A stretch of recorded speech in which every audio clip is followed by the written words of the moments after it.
been around for a minute. A British screenwriter wrote this film on spec. So spec means nobody paid you, you just were crazy enough to start writing on your own, which is what most of us do to get started. It never made anything, so he wrote this film on spec, and it ended up in something called the Blacklist in Hollywood, which is like the list that newer screenwriters want to be on, because it's kind of like the hottest scripts in town. And every year, this guy named Franklin Leonard, great guy, publishes the Blacklist, which is the most talked about, unproduced scripts in Hollywood. So this film script landed on that. A lot of buzz around it.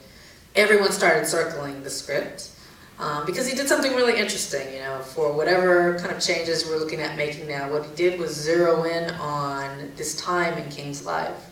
So that it didn't have to be a cradle to the grave, cramming everything. It was like this 4 months. Right here, this says it all. This says who he was, where he was going, where he had come from, and you know what he was really about under duress. I mean, you can make one about Memphis. You can make one about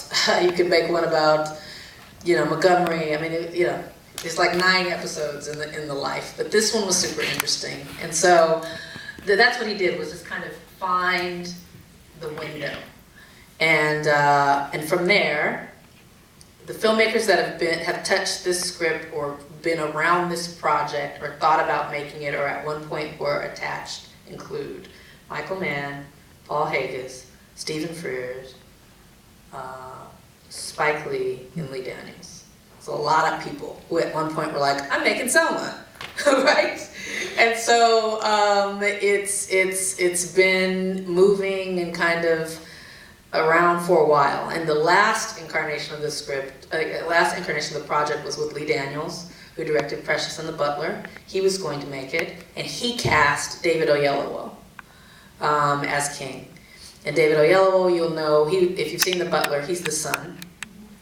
If you've seen The Help, he's the preacher. If you've seen Rise of the Planet of the Apes, he's the bad guy. If you've seen, I mean, he's the guy's in everything. And when you see, if you come to see Middle of Nowhere at 6:30, he's one of the love interests in the film. So I had worked with him previously.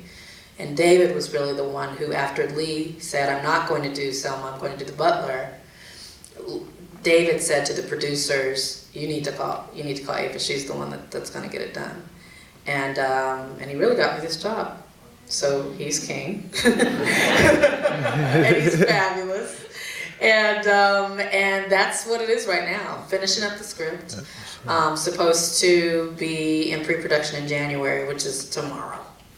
And excited, eager.